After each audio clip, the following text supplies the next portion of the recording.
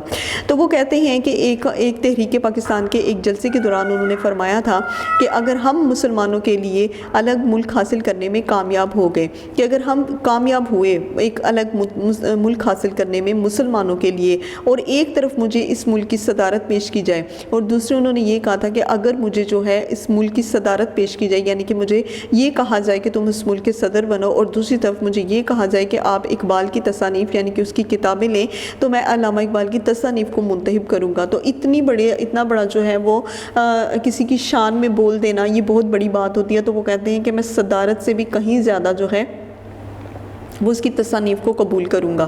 پیغام شاعری، اب ان کی شاعری کی طرف آتے ہیں کہ علامہ اقبال عام قسم کے شاعر نہیں تھے، انہوں نے شاعری کو اپنے عظیم مقصد اور پیغام کا ذریعہ بنایا۔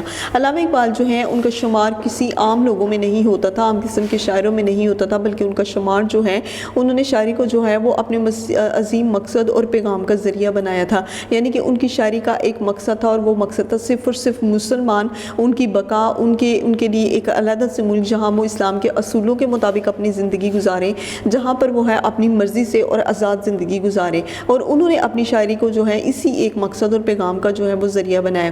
ان کی شاعری عالمگیر اور آفاقی تھی، ان کی شاعری عالمگیر یعنی کہ پوری دنیا کے لیے تھی اور آفاقی تھی۔ اس شاعری نے مسلمانوں میں زندگی کی ایک نئی لہر دوڑا دی اور ان میں بے پناہ جوش و ولولہ پیدا کیا۔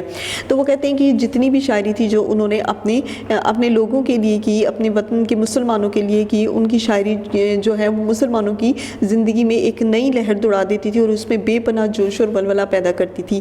بے پناہ جوش کہتے ہیں کہ بہت زیادہ مسلمانوں میں جو ہے جذبہ پیدا ہو جاتا تھا، ولولہ بھی جوش کو کہتے ہیں۔ تو وہ کہتے ہیں کہ ان کی شاعری جو ہے وہ مسلمانوں میں ایک جذبہ پیدا کر دیتی تھی۔ انہوں نے مسلمان کو خواب غفلت سے بیدار کیا۔ خواب غفلت یعنی کہ غفلت کے جس خواب جو مسلمان دیکھ رہے تھے انہیں اس سے بیدار کیا، بیدار کرنا، جگا دینا، ان میں آزادی و حریت کا جذبہ پیدا کیا۔ حریت بھی کہتے ہیں آزادی کا، تو انہیں کہتے ہیں کہ انہوں نے ان کے اندر جو ہے وہ آزادی کا ایک جوش پیدا کیا، ایک جذبہ پیدا کیا۔ انہوں نے مسلمانوں کو احساس دلایا کہ وہ اپنا کھویا ہوا مقام پھر سے حاصل کر لیں۔ تو وہ کہتے ہیں کہ انہوں نے مسلمانوں کے اندر جو ہے یہ احساس پیدا کرنے کی کوشش کی کہ وہ اپنا کھویا ہوا مقام جو ہے وہ پھر سے حاصل کریں، غلامی کی زنجیروں کو توڑیں اور یقین، محکم عمل پہم اور اتحاد سے کام لے کر عظمت رفتہ کو حاصل کریں۔ یقین یعنی یقین محکم یعنی کہ ہمیشہ جو ایک یقین ہوتا ہے جو اللہ تعالیٰ کی ذات کے اوپر انسان کو ہوتا ہے، تو وہ کہتے ہیں کہ وہ اس کی ذات کے اوپر یقین کریں اور پھر اس پر عمل بھی کریں، اور اتحاد سے مراد کہ وہ مل جل کر جو ہے وہ اپنی زندگی گزاریں۔ اور اسی طرح وہ عظمتیں ان سے کام لے کر عظمت رفتہ کو حاصل کرے. عظمت رفتہ یعنی کہ اپنے اپنا جو دور ہے جس کو وہ گزار رہے ہیں اس میں وہ عظمت حاصل کریں, اپنی بڑائی حاصل کریں. علامہ اقبال نے مغربی تہذیب کو بے نقاب کیا. انہوں نے مغربی تہذیب جو ہے اس کا پردہ فاش کر دیا, یعنی کہ اسے سب کے سامنے جو ہے وہ نمایاں کر دیا کہ مغربی تہذیب جو ہے وہ کیا ہے, اس کی کیا حیثیت ہے. مسلمانوں کے ملی تشخص کو اجاگر کیا اور انہیں عمل, جدوجہد و تحفظ خودی کا درس دیا. پھر انہوں نے مسلمانوں کے ملی تشخص کے ملت جو ہے, میری جو قوم ہے اس کی کیا حیثیت ہے, اس کی کیا شخصیت ہے, انہیں عمل, جدوجہد اور تحفظ خودی کا درس دیا. اور پھر انہیں کیا درس دیا, انہیں کہا کہ جو کچھ بھی ہے اس پر عمل کرو, یعنی کہ ہر اچھی بات پر, ہر نیک بات پر عمل کرو, اس کے لیے جدوجہد کرو, مطلب اس کے لیے کوشش کرو, اور تحفظ خودی یعنی کہ خودی کا تحفظ جو ہے اس کا درس دیا. الغرض اقبال جیسا شاعر صدیوں کے بعد پیدا ہوتا ہے اور وہ ہمارے سب سے بڑے ملی شاعر ہیں. ملی شاعر یعنی کہ ہماری قوم کے, ہماری ملت کے وہ شاعر ہیں. تو وہ کہتے ہیں کہ اقبال جیسا جو شخص ہے وہ بڑی دیر کے بعد اس دنیا میں پیدا ہوتا ہے. روز روز کوئی اقبال نہیں اس دنیا میں آتا, جو ہے وہی جو ہے وہ اس جیسا جو ہے وہ دوسرا کوئی نہیں ہو سکتا. اب ہم آتے ہیں ان کی وفات کی طرف کہ علامہ اقبال نے 21 اپریل 1938 عیسوی کو وفات پائی تھی. یہ ان کی جو ہے وہ وفات کا سن ہے. آپ رحمۃ اللہ کا مزار جو ہے وہ بادشاہ مسجد لاہور کے صدر دروازے کے باہر ہے. آپ کا جو مزار ہے وہ بادشاہ مسجد لاہور کے صدر دروازے کے باہر ہے, جہاں شاہ و گدا نذرانہ عقیدت پیش کرتے ہیں. شاہ و گدا یعنی کہ بادشاہ بھی, شاہ جو بھی ہیں وہ بھی, اور گدا یعنی کہ فقیر بھی جو ہیں. تو ہر شاہ و گدا سے مراد یہاں پر ہر آس و عام جو ہے وہ نذرانہ عقیدت آپ کو پیش کرنے کے لیے آتے ہیں. آسمان تیری لہد پہ شبنم آفشانی کرے, سبزہ نورستاں اس گھر کی نگہبانی کرے.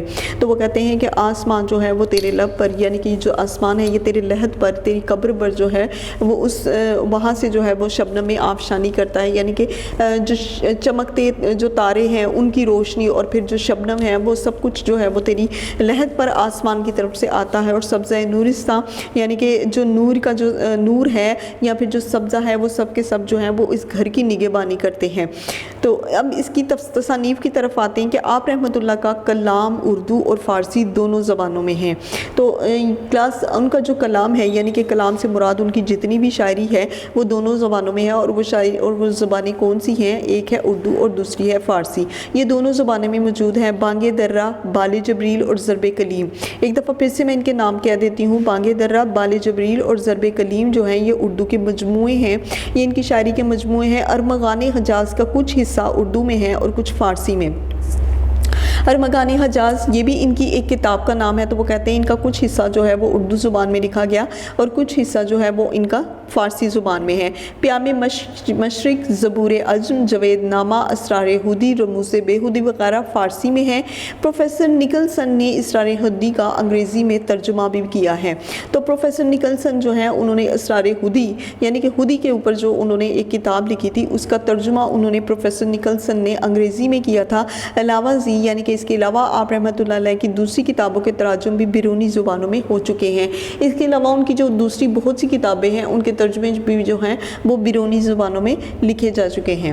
غلامی میں نہ کام آتی ہیں شمشیریں نہ تدبیریں. جی, غلامی میں اب ان کے کچھ نمونہ کلام کی طرف آتی ہیں کہ غلامی میں نہ کام آتی ہیں نہ شمشیریں نہ تدبیریں, جو ہو ذوق یقین پیدا تو کٹ جاتی ہیں زنجیریں. تو وہ کہتے ہیں کہ غلامی میں جب انسان جو ہے وہ غلامی کی زندگی بسر کر رہا تھا اس میں نہ تو تلواریں کام آتی ہیں اور نہ ہی تم لوگوں کی تدبیریں کام آتی ہیں, جو ہو ذوق یقین پیدا. یعنی کہ اگر آپ اپنے آپ کو کسی کی غلامی سے نجات دلانا چاہتے ہیں تو وہ ہے صرف اور صرف یقین. تو وہ کہتے ہیں کہ یقین کی بدولت تم لوگوں کی زنجیریں بھی جو ہیں وہ کٹ جاتی ہیں. نظر کو حیران کرتی ہے چمک تہذیب حاضر کی, یہ سنائی مگر جھوٹے جھوٹے نگوں کی رضا کاری ہے. تو وہ کہتے ہیں نظر کو, تمہاری نظر جو ہے اس کو حیران کر دیتی ہے, اور وہ کیا چیز ہے جو حیران کر دیتی ہے, وہ ہے تہذیب. تو تم لوگ جو ہیں وہ اپنی تہذیب کی بدولت, اپنی رہن سہن کی بدولت جو ہے وہ بڑی سے بڑی چیزوں کو بھی جو ہے وہ آسان کہہ لیں، آسان الفاظ میں کہہ لیں کہ اپنے تہذیب اور اپنے رہن سہن کی بدولت آپ دوسروں کو متاثر کر سکتے ہیں۔ تو یہاں پر وہ یہ کہنے کی کوشش کر رہے ہیں کہ تم لوگ جو ہیں اہل مغرب کو اس بات سے متاثر کرو کہ تم لوگوں کا دین کیا ہے اور اللہ تعالیٰ نے تمہیں اس کے مطابق کیسے چلنے کا جو ہے وہ درس دیا ہے۔ یقین محکم، عمل پہم، محبت فاتح عالم، جہاد زندگانی میں ہے یہ ہے مردوں کی شمشیریں۔ یقین محکم یعنی کہ اللہ تعالیٰ کی ذات پر یقین، عمل پہم پھر اس پر عمل کرنا، اور محبت فاتح عالم۔ تو محبت فاتح عالم یعنی کہ جو ایک فاتح عالم ہے، دنیا کو جو فتح کرنے والا ہے، وہ کس بات پر فتح کرتا ہے؟ وہ صرف یقین اور یقین محکم یعنی کہ اللہ تعالیٰ کی ذات پر جو یقین ہے وہ اسی پر اس دنیا کو فتح کرتا ہے۔ جہاد زندگانی میں یہ ہے مردوں کی شمشیریں۔ جہاد زندگانی میں یعنی کہ آپ اپنی زندگی میں جتنا بھی جہاد کرتے ہیں تو مردوں کی جو تلواریں ہوتی ہیں وہ اسی بنا پر چلتی ہیں، اور کس بنا پر؟ اللہ تعالیٰ کے یقین پر اور اس کے بعد اس پر عمل پر۔ ایک ہوں مسلم حرم کی پسپانی کے لیے، نیل کے ساحل سے لے کر تا بھاگے کاشگر۔ نیل کے ساحل وہ یعنی کہ نیل جو ہے وہ دریائے نیل کے بارے میں کہہ رہے ہیں کہ یہاں سے لے کر کاشگر تک جو ہے وہ تم لوگ اگر ایک ہو تو وہ حرم کی پاسبانی کے لیے، حرم کی پاسبانی یعنی کہ اس کے گھر کے لیے، اللہ کی اس ذات کے لیے، اس کے گھر کی حفاظت کے لیے تم لوگ جو ہیں وہ سب ایک ہو۔ سبق پھر پڑھ صداقت کا، عدالت کا، شجاعت کا، لیا جائے گا تجھ سے کام دنیا کی امامت کا۔ سبق پھر پڑھ صداقت کا یعنی کہ سچائی کا پڑھ، انصاف کا پڑھ، شجاعت کا پڑھ، بہادری کا پڑھ۔ تو وہ کہتے ہیں ان شعروں میں کہ تو جو ہے اگر تو کوئی سبق پڑھنا چاہتا ہے تو وہ تو انہی سبقوں کو پڑھ، یعنی کہ سچائی کو، انصاف کو، بہادری کو، اور پھر ان ساری چیزوں کے سبق کو پڑھ تاکہ تجھ سے جو ہے وہ دنیا کی امامت کا، کیونکہ تو ایک ایسا انسان ہے، تو مسلمان وہ ہے جس سے دنیا کی امامت کا کام لیا جائے گا، تو دنیا کے لیے جو ہے وہ ایک امام ہونے کی حیثیت سے رہے گا۔ تو یہ سارے کا سارا جو ہے اقبال کا کلام ہے، اور یہ بھی آپ کو پڑھ کر سمجھا دیا گیا اور آپ کو سنایا بھی گیا۔ تو کلاس آپ جو ہیں وہ علامہ اقبال کا جو مضمون ہے اسے اچھی طرح سے گھر میں یاد کیجیے گا۔ اس کے خاص طور پر جو اس کے الفاظ ہیں وہ تھوڑے سے مشکل تو ہیں، لیکن اگر آپ اس کے تلفظ کو بہتر کرنے کی کوشش کرنا چاہتے ہیں تو آپ اسے بار بار جو ہے وہ پڑھنے کی کوشش کریں۔ تو انشاءاللہ امید ہے کہ آپ اسے ضرور یاد کریں گے۔ اللہ حافظ، فی امان اللہ۔ ویڈیو پسند آئی تو لائک کریں، اپنی رائے کمنٹ کریں۔ ایسے ہی مزید ویڈیوز کے لیے ہمارا چینل سبسکرائب کریں اور بیل کا آئیکن دبائیں تاکہ آپ کو ہر ویڈیو کا نوٹیفیکیشن ملتا رہے۔